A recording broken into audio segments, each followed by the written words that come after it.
It's Saturday night in Liverpool, and the city's bars and pubs are getting ready for a busy night.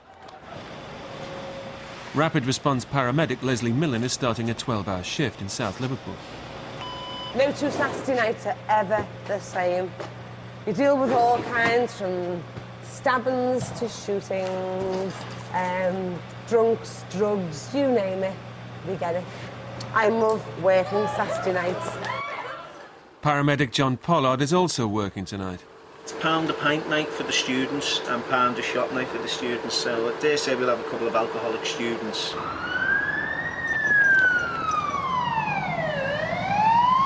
John and his partner Willie Hannah start their night shift with a call to a bus stop in the city centre. Where do you make this way right or that I'd way go down? straight down and left. Which was there at this bus stop here. This one here? Yeah. Kevin Morrow has had an epileptic fit. Have you been drinking at all today, mate? All right. Got to take it up to the Royal Hospital, mate, OK? Banged his head when he fell as well. Yeah. OK, let's get you up. Look when we get him up. Here we go. Stand it up on 3, 1, 2, 3. That's a fella. 3 steps up, Kevin. Kevin's had an epileptic fit, we think. We've not witnessed it, but he's a little bit post-ictal, which just means tired and confused following epileptic fit. It's quite a common thing. We're literally just 200 yards from the hospital, so we're going to pop him up to the hospital and get him checked over. Is that all right, Kev? Yeah. Kev, do you use drugs or anything, mate? Yeah. Have you got any hepatitis, anything at all like that, mate? No. Have you used anything today? All right. No.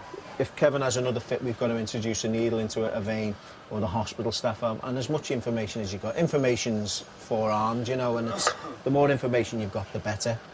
You're not here to judge people. They're just in an unfortunate position where they've chose a different path, and it's not for us to decide whether or not they get the treatment. It's just us to be aware of the hazards and then deal with them accordingly. You're not rattling or anything at the moment? Yeah. You're rattling a bit at the moment, mate, yeah. Kev's not used anything today. He's not had his methadone. And rattling's just a term used to say that they're feeling the effects of withdrawal, which can cause you to have symptoms like Kevin's having at the moment. All right, we'll get you up to the Royal, mates. Is that all right? Just relax back, yeah. Creating an epileptic seizure. It wasn't witnessed, but he's not used for a while, so he's probably in withdrawal. Okay. He's been fine with us, he says. Alrighty. Cubicle 3, please. How long have you been lying in the bus stop for? Do you know? Kevin, your bag's there. His bag's there. Thank you. All right, take it easy, fella. Yeah. All right, do you want to take your jacket off, darling? Just taking the chap Kevin Morrow in. We've come outside, tidied up in the back. I've emptied a few bins, took them in to get rid of the rubbish, and he's just walked past me on the way out. He lives a life that most people wouldn't understand, living on the street using drugs. He doesn't want to be here as much as the next person, but he's just got up and walked out. And he'll go back to his own habits. I mean, he's stuck in a cycle, he's stuck in a lifestyle, and that's the life he's going to lead. It's the way he wants to live, and we can't stop him. Hello, Royal A&E Major Sister. In resus, Dr. Suzanne Evans is leading the trauma team. It is a 30-year-old male who's been pedestrian RTA. They don't know what injuries he's got. ETA 4 minutes. That's all the information we've got. And the obvious head injury. I'm going to need an anaesthetist if you've got one spare. I've got a guy with a GCS of 3, traumatic head injury. GCS measures the level of consciousness. A score of less than 8 indicates a serious head injury. Can you make sure someone's called theatres to get the second on anaesthetist down? 3. Tachycardic. Let's get a BP on him. Hello, can you hear me? Absolutely no response. OK. What's his name? Yeah, still down as on there. He's just about breathing. So let's just go through our primary survey again. Airway, we know about, and we've now got an anaesthetist down. Breathing, we've got no problems with at the moment. Saturations are 98%. We've still got air entry both sides of the chest. We've still got no flail, no surgical emphysema. Eyes not open at all. So 1 for verbal, 1 for eyes. And what are we getting is motor? 5? 4? OK, so we've got a GCS of 7. OK. What we've got at the moment is somebody that actually looks relatively fit and healthy, who's obviously been hit with reasonable force, enough to knock him out at the scene of the accident. Rather worryingly, he's actually still got a very reduced level of consciousness, isn't really responding to us. So we're concerned that his brain has suffered an injury. Right, so we're trying to help you here. You've been hit by a car whilst on your bike. All right, mate. Leslie's been called to the airport. Both she and an ambulance race to the scene to meet a passenger who's collapsed on an incoming flight. The emergency call is to the John Lennon Airport for a 30-year-old female. ETA for the aircraft is 5 minutes. Our viewpoint is gate 5. Control. Linda Woozy has been in agony since tripping over while on holiday in Genoa. Is it this one here? This one here doesn't look a great deal different to that one, actually, but... Right, well, ideally we Is it could do agony? with getting this off. I know it's painful, my love. Can we give us some antidote? Okay. Yeah. So what we're doing now, I'm just getting this off her. Yeah, you do the cutting. I think So it's... much pain. Sorry, Mum. One's going to break. All right, darling, we've nearly finished. That's it. There you go. Fabulous. All right, take hold of this. Right, you'll have a suck on it. Have you had any children? Right, so she knows. Right, brilliant. She's done this before. How many kids have you got? 2. It's crucial to check there's still blood supply to the damaged foot. Should I give her some... Just someone here. Good. That's it. Yeah, good pull. And again. I'm gonna get lots of lint on you. I should be saying to you now, push. Right. No more kids. I said that, I've got 4. There we go, darling. Linda asked for medical advice whilst in Italy. I got a hotel doctor somewhere else and he charged me €70 and he said, I think it's broke, but you might have sprained it. And that cost you €70? It cost me €70. And that was on Tuesday. At least your toenails are all trimmed. They could have been all long and hanging over the edges. He cut them and my husband shaved my legs before I come home. So they're not eerie. Oh, bless him. Isn't that lovely? So you're getting taken up to Wiston Hospital and they'll x-ray her and see what she's broken, because there's obviously something gone amiss there. In Rissos, the team are still working on the unidentified cyclist. What we're doing is we're putting him under general anaesthetic, but because he's been in an accident, we're concerned about his neck. So we need to keep his neck immobilised. Someone needs to hold his head. Someone needs to put some pressure on his throat to stop his stomach contents coming up into his lungs when he's anaesthetised. And this needs to do his job. So you've got about 4 people around one person's head, so it gets a little bit tight. Right, so that's on. We're just checking his pockets, you know, for property, any ID, because he's still down as unknown male. There's nothing in the bag apart from a Bible.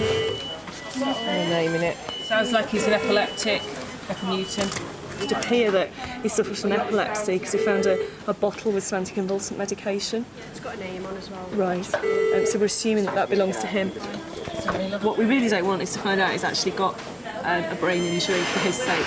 So hopefully it's going to be a completely normal CT. That's what we want. The patient has finally been identified as 36-year-old Patrick Lee. And while he goes to CT for a brain scan, staff attempt to contact his next of kin. Yeah, we got a call now. It's a pedestrian RTA up by Liverpool's football ground.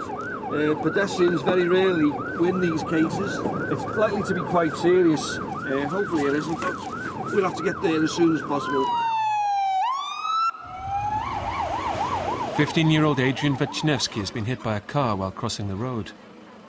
He doesn't speak any English, so his younger brother Daniel is translating. All right, time to keep still. Adrian has a serious head injury and is falling in and out of consciousness. Look on his head, and the left side of his head's bleeding. Tell him just to open his eyes for us.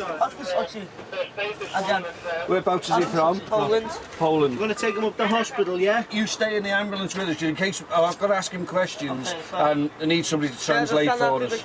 Can you take his mum as well? Yeah, she can sit up there, yeah. The responsibility falls on Daniel to interpret for his brother and his mum. Co?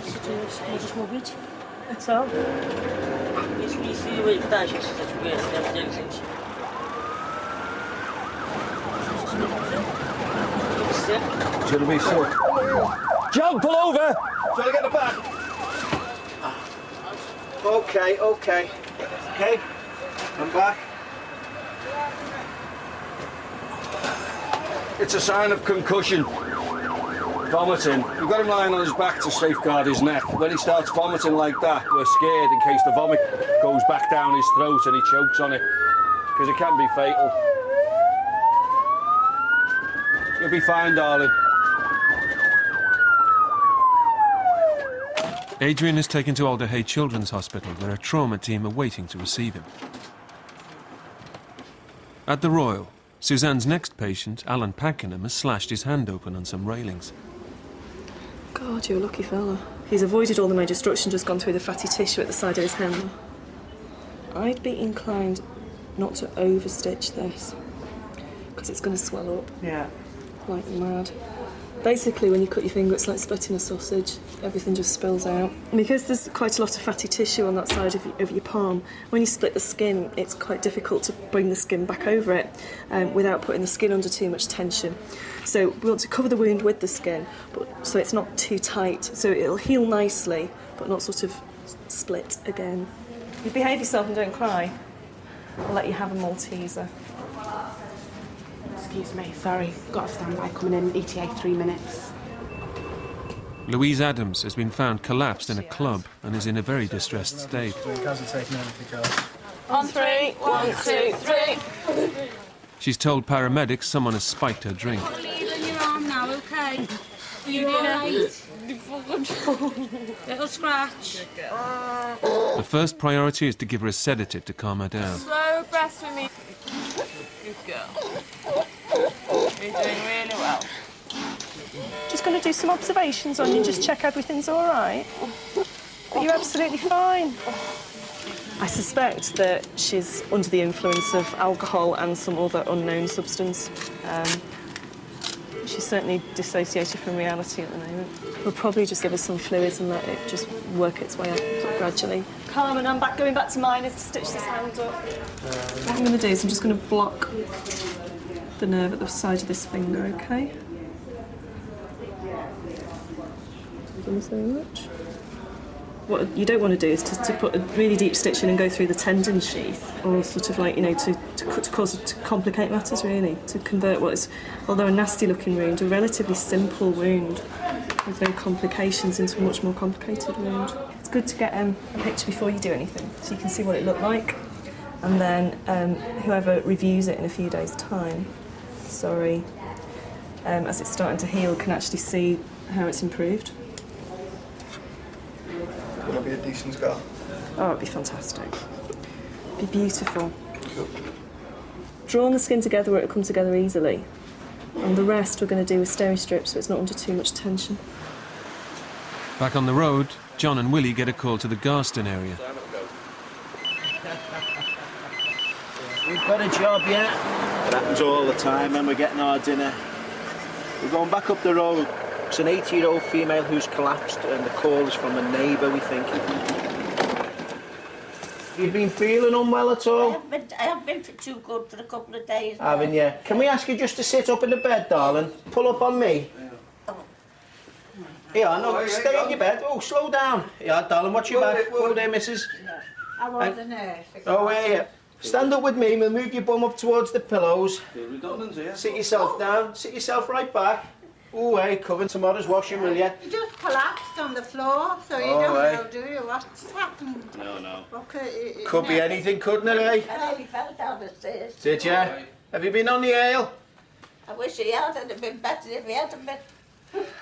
What's your name? What do we call you? Lizzie. Lizzie.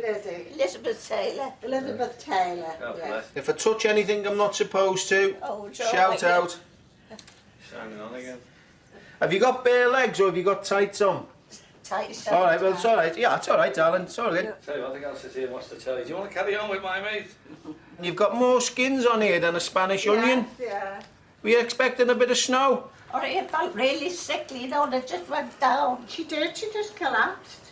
I'm 93. Ah, yeah. Well, you're a good-looking woman for 93, aren't you? Hey? If I was a couple of years older, I'd be knocking on your door. Have you got a fella?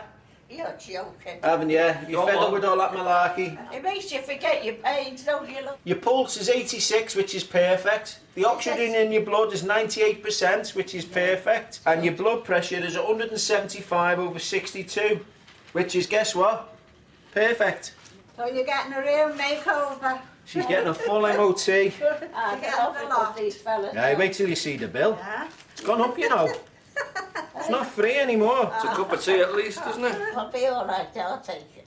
Well, the thing is... I only had 2 of these. Yeah, well, I don't want to leave you, you see. I know, love, I understand. Without being morbid, if we were to leave you and you'd have another one which is worse, and it'd be a couple of days before anyone knocks, it's going to be a surprise at Christmas when you're stiff as Kitty's leg, isn't it? Lady Passy, wasn't it? Yes, yeah. I don't like bringing them out for nothing. It's just twice this is out. Liz, it's not nothing, is it? No. Honestly, we're used to seeing this, and for people to collapse is not nothing. I feel fine now. She seems to have recovered. She's actually refusing the hospital. We were going to contact the GP, but her niece has just turned up, and her niece is a nurse. Thanks. I had a new apprentice there. It was 10 times better than Willie. I was going to ask Willie to take his uniform off, but I couldn't get a word in edgeways, and there'd be too much competition there, so I'll stick with Willie. At the Royal, cyclist Patrick is back from his scan. All his investigations are okay. CT scan's okay of his head. All his bones are okay. So, thankfully, we hope he's come away without any serious injury. Makes you wonder. Somebody up there was looking out for him, obviously.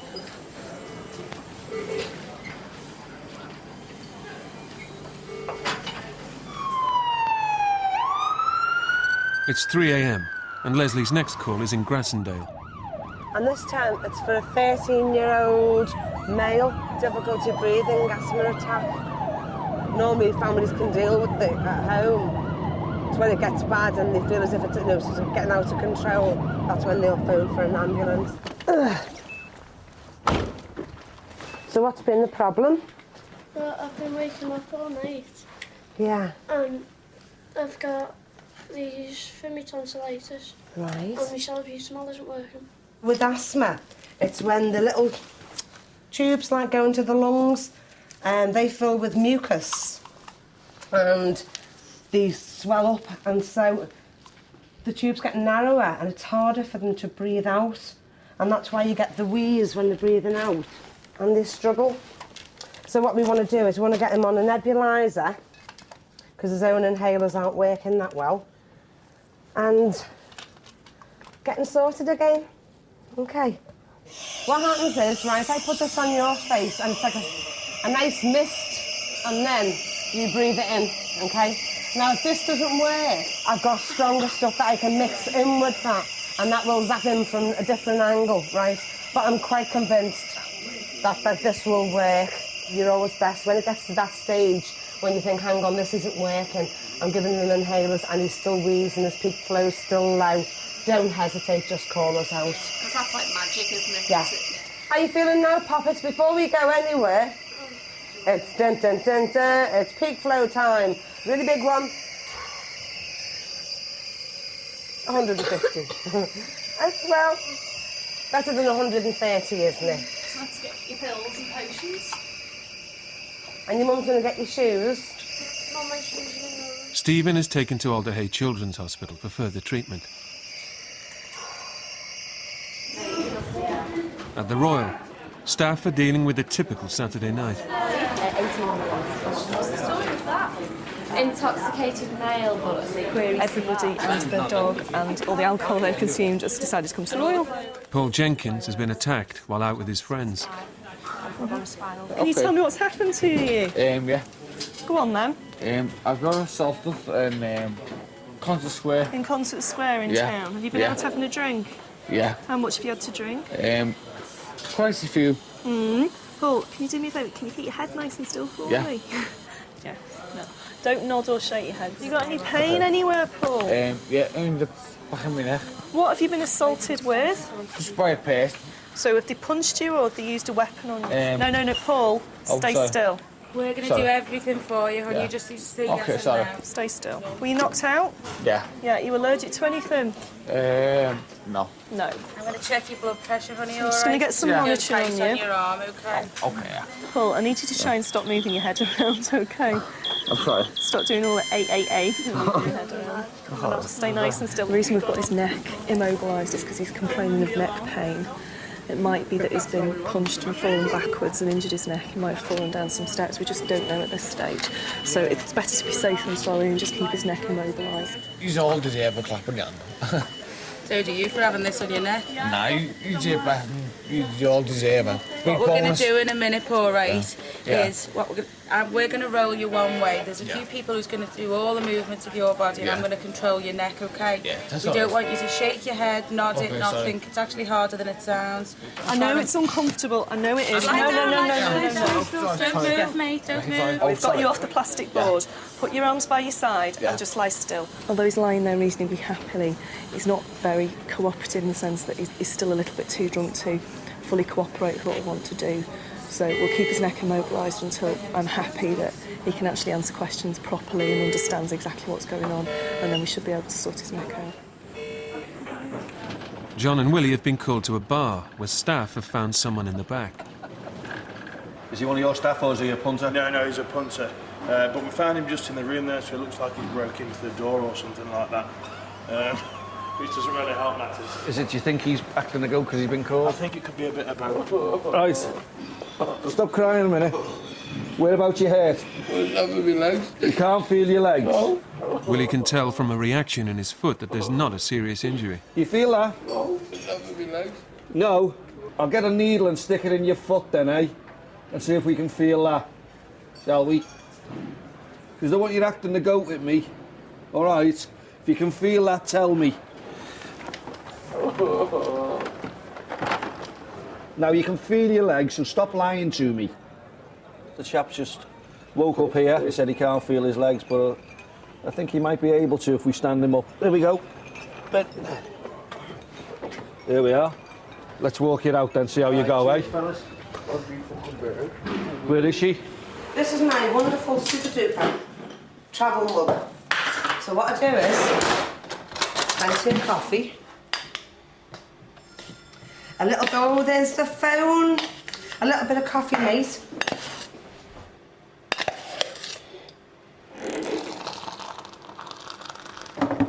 Stand your spoon up in it.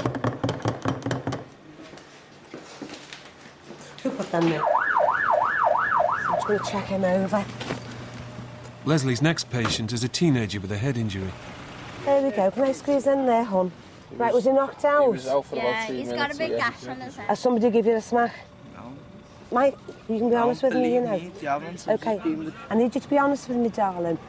Have you taken anything? Have you had a smoke or had an ear or anything?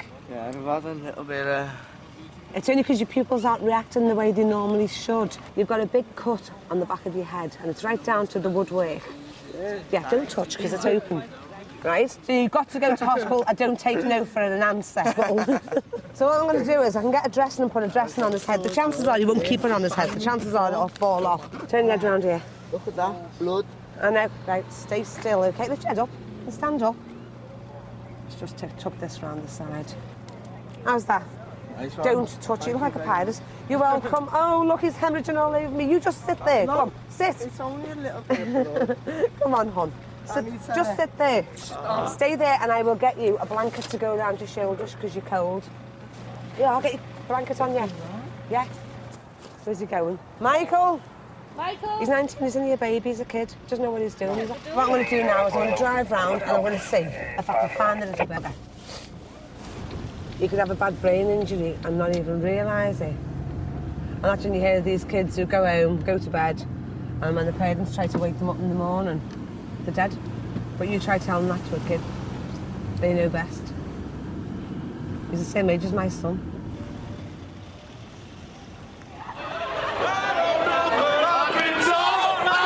John and Willie have been called to the city centre again, where the pubs and clubs are still busy. It's a 19-year-old female who's collapsed in a bar in the city centre. Got a phone call for someone collapsed in here? We've not run the emergency services. All right. No worries. All right then. Cheers. it was from a mobile. They rang it back and it was not answering. So it's obviously someone's idea of a jape. So hopefully we'll be able to get our dinner, which is cold, but such is life. I'm sure we'll still enjoy it. Oh, you there? Okay. How you feeling? Right. Good. Let you sleep it off then. Paul has taken his own neck immobilisation off, sat himself up, put himself in a comfortable position, told us that he's had neck pain for 6 months, rather than just tonight. I mean, he has got a little egg on the back of his head, so we just still need to keep an eye on his neuro-orbs. In A&E, there's still a constant intake of patients. Suzanne is called to Miners to see John McKenna. Very sorry about your long wait. It's been a bit of a horrendous night. What can we do for you? What's happened? There was a coat stand behind me and someone knocked it over and like a glancing blow hit me on the back of the head. Were you knocked out at all? No. Been all right since? Fine. No vomiting? No headache? No. Just want to go into bed? Please. So it was definitely the coat stand and not your missus? Yeah, it does need stitches. Yeah. Is there anyone free that can stick a few stitches in her head for me? Emergency nurse practitioner Josie O'Farrell steps in. This is our little staple gun that we use for heads. We simply hold the edges of the wound together and apply the staples like so. 1, 2. You okay there, John? Yeah, I am. Great. 3. Looks a bit Frankensteinish, but very effective, as I said. Thanks for that. See you soon. Thanks. Look after yourself. Oh, you too. It's the end of the night shift, and John and Willie finally get to eat their dinner. We didn't get where we were today by eating healthy. Body's a temple to kebabs. At the end of her shift, Leslie hands over to the next crew. Here is the radio. Here is, I love this part, the pager. Here is the phone. There is the vehicle, and it's all yours. At the Royal, things are finally beginning to quieten down. Organised chaos, I think, is the official way to describe it. It's been absolutely manic, but we've survived, and so have the patients, which is always good. Live to fight another day, and we're back again tonight. Adrian lost consciousness for 6 days and remained in hospital for 3 weeks.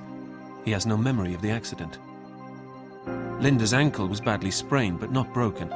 She's now back on her feet and planning her next holiday. Alan's hand healed without complications, and he's regained full use of his fingers. Leslie never found Michael, but he did get home that night. His mother took him to hospital the next day, where he was given the all clear. Well, the Grim Reaper comes to us all in the end, but hey, that's just anthropomorphic personifications for you, isn't it? Followed suspiciously closely by the Death Detective next.